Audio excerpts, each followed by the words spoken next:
Lippitt, owner of the Hill Street Group and host of Communication is an Art, the podcast. I'm a communication strategist, a public speaker, and a leadership trainer. Most weeks, I'll be joined by other communication specialists, but every few weeks, you'll hear from just me to equip you, the listener, with practical tools and strategies to navigate through your day with confidence. These podcasts are always non-scripted and conversational. So let's dive into this together.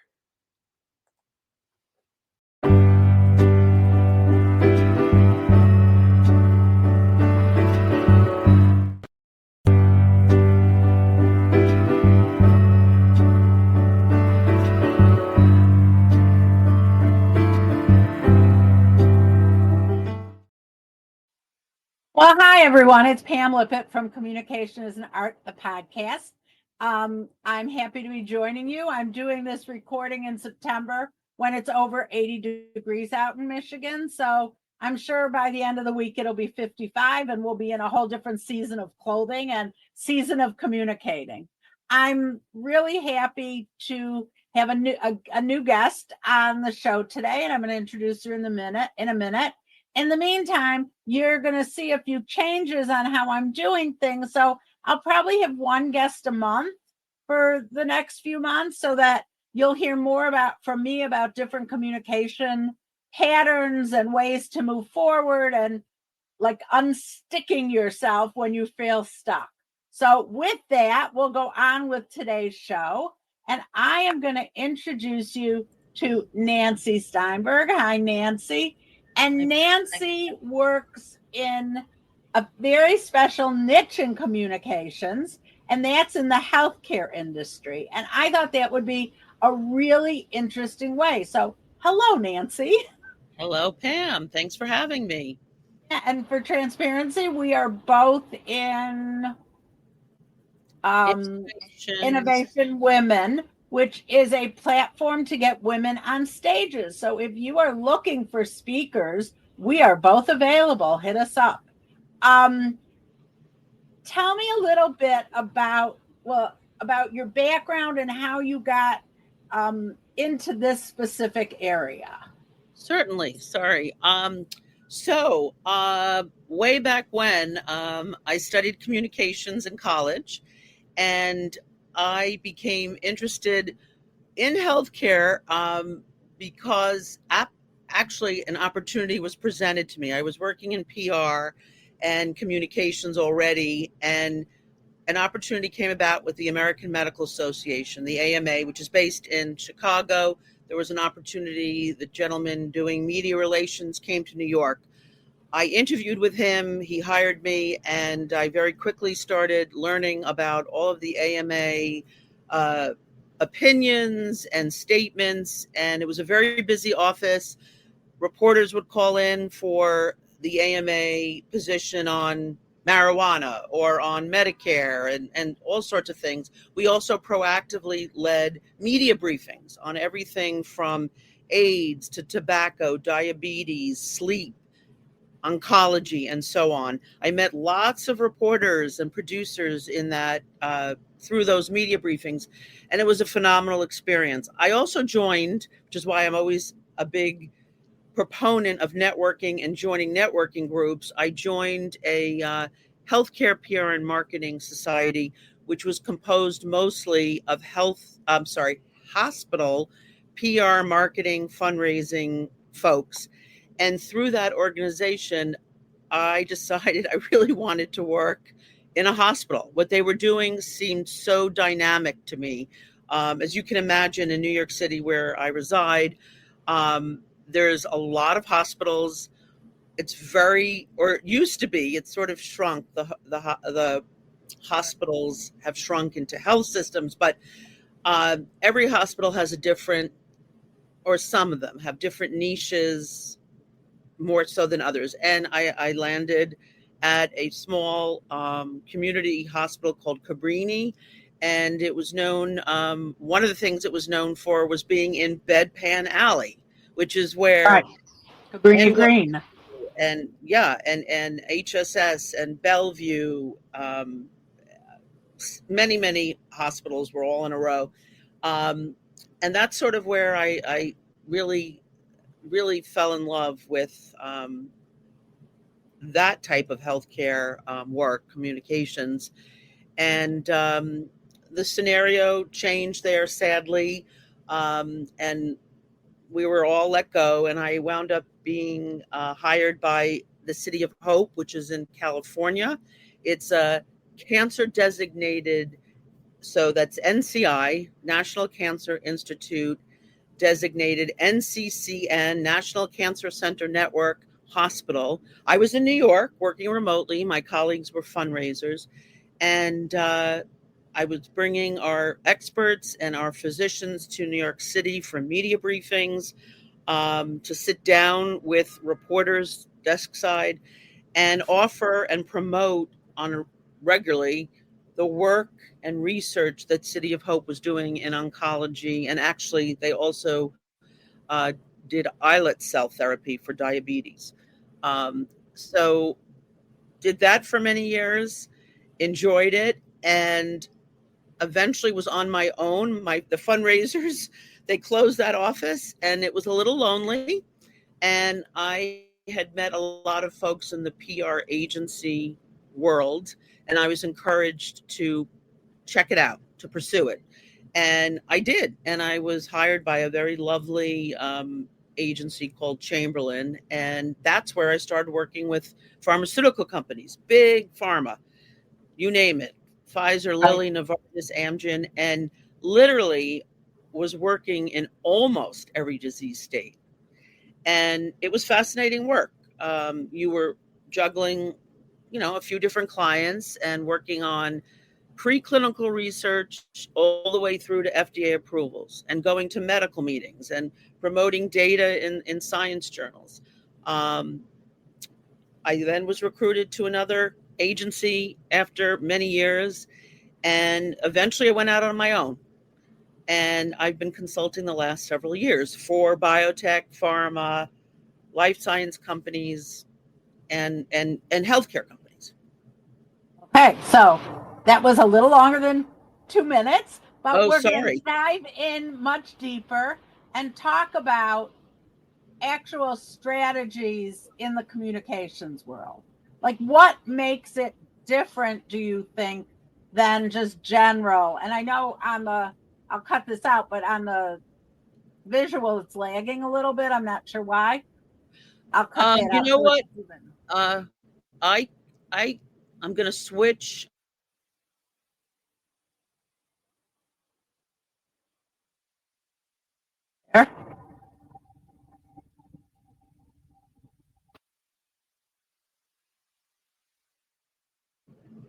I moved rooms, and I think that's why. Sorry. Oh, okay. So I think it's lagging on my side too. Okay. So I'll cut this out. But all right. So now we're going to talk about communication strategy. I'll start that over. Now we're going to talk about communication strategies in healthcare, and why that's kind of a separate niche and a separate way to present clients and information than maybe just general communications. So when you meet with a potential client, how do you start out that conversation about how they should be communicating and getting their message out? So it's definitely a conversation. I try to learn what it is they're trying to accomplish. In some cases, maybe it's a biotech company that down the road wants to be bought, or it might be that they have a new technique to treat a certain disease, and they want to be out there alongside of their competitors. That's another example. Or they're brand new to publicity. They've never, besides whatever internal comms existed, they've never done external comms. So very often it's the very beginning where they want to be recognized and introduced to the media. That's kind of nice if they start with you, because then you can kind of mold them toward success. You don't have to remold from someone else. Yeah, that's with the new ones, right? But right. right. So how do you work with them to actually set goals? Is it what you do, what they do? How do you come to like specifically what they want to put out there? Yeah, it's a little give and take because there's this misconception by a lot of organizations that they must be in the New York Times or the Wall Street Journal. So in many instances, you have to educate them that starting out in trade publications is a win. And not everyone is going to make it into the New York Times. Not every story is relevant to the New York Times, Wall Street Journal, Forbes, Bloomberg, etc. Um, I think when we were chatting, I may have mentioned that I have witnessed over my career many reporters that start out at a trade publication and then they are hired by a mainstream publication. So never to minimize the significance of a trade publication. And also that top tier reporters often read trade publications to get their information, which a lot of people don't realize. So for them, it's helping them get knowledgeable in a disease state or research. Well, and it's like everything else. It's building relationships as opposed to transactional conversations with people. Exactly. And we all try and do that, help our clients to understand no matter what they're doing, whether they're networking or out in the field or job searching, whatever they're doing, it's all about a relationship they've built for years, not over days. So Exactly. that makes a lot of sense. It makes a lot of sense. Get pushback. Oh, yes. On an ongoing basis, you get pushback.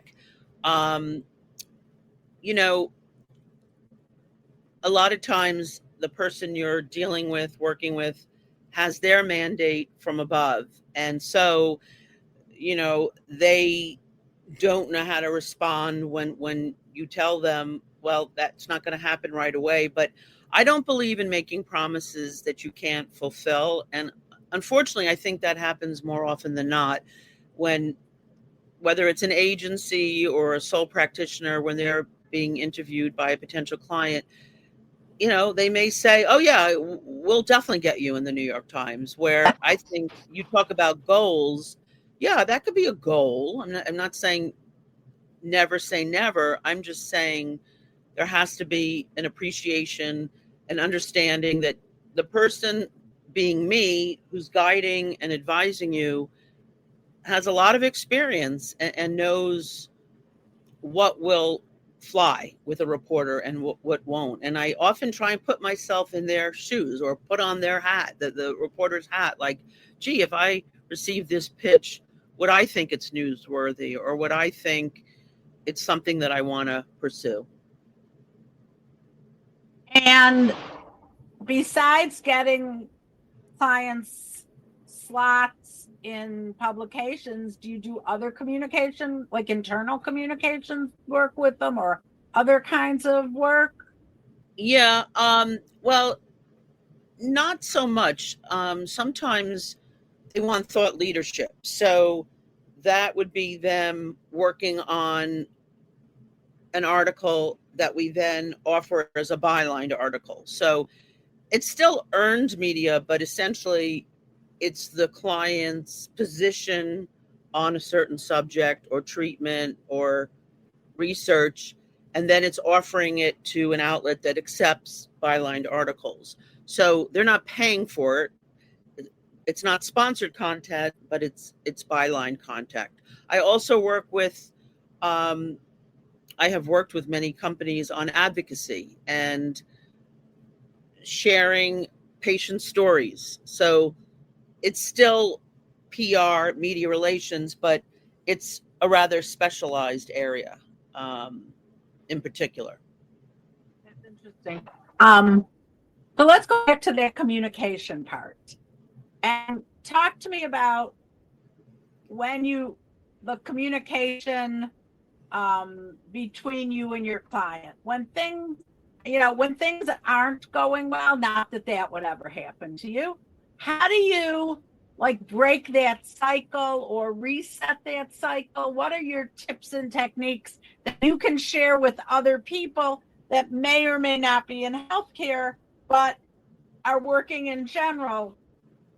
Tips to like reset or when you're working with someone to not lose the client. Right. That's a very complicated question because each scenario is different. But, we're in the communications business. I am a firm believer in communicating, and, it does come up, and it's a matter of saying, let's have a call. Let's discuss, I'd like to better understand whatever the scenario is and what we can do to make it better.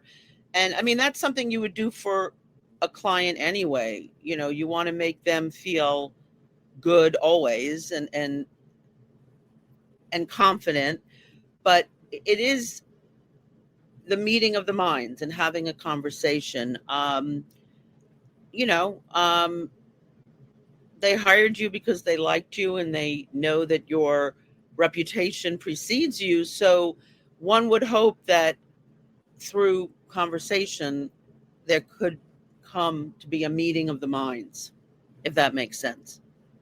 Well, it does. So that's, I guess, your tip for others is to make sure that you, and it's how I feel about things. I don't like things to build up till it comes to a crisis point.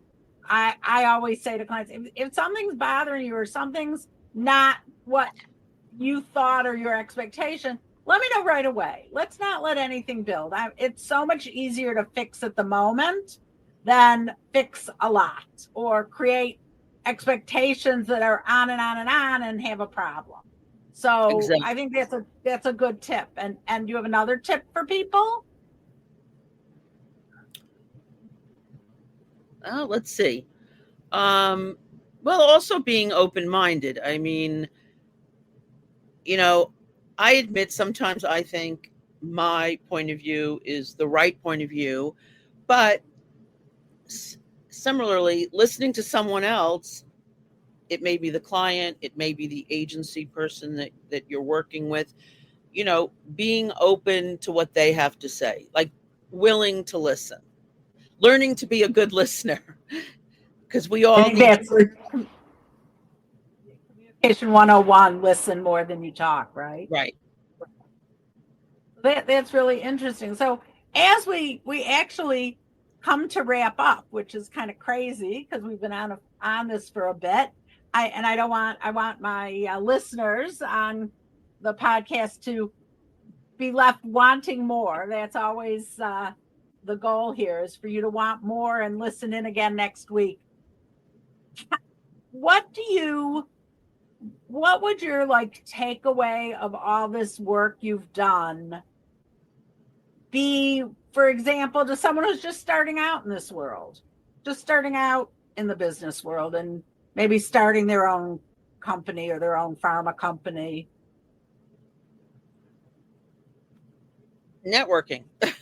That's sort of where I live and breathe, and I say it to everyone, whether they're starting out, they're junior, mid-level, senior level. Look, I became interested in hospitals by joining a healthcare PR and marketing group and meeting all these people working in hospitals, and it really wasn't top of mind for me. Yes, I was a candy striper when I was a little girl, but I just mean meeting people doing other things than what I do. And even now, I've always been a big believer. I'm always joining different groups, and you meet so many different people, and you never know where that might lead. And whether it means it brings you business or another job opportunity, or even just someone you can call if you need to vent or to figure out something, hey, I'm having a problem with this client. What's your opinion? Or another example, I'm involved in Women in Bio. We put on panels.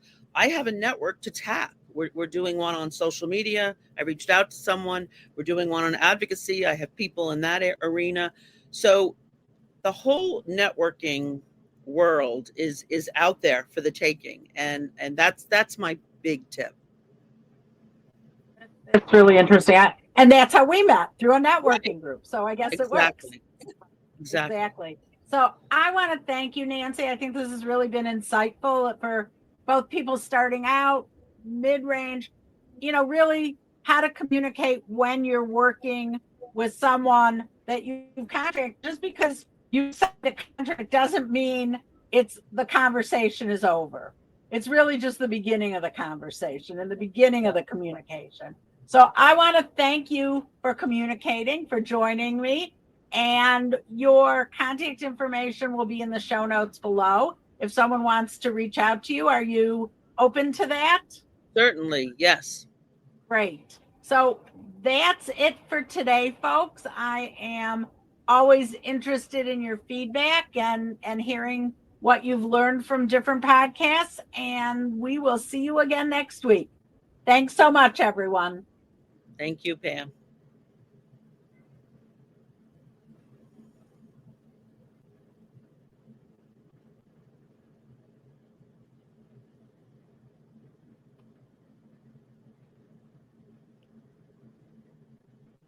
I am having such a problem. Hold on.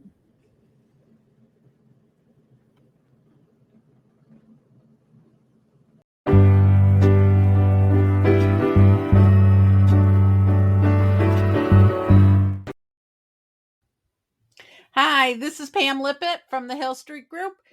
Thank you for listening to Communication is an Art.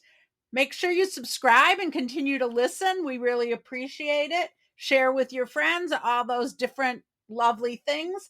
And we will be back soon. Have a great day.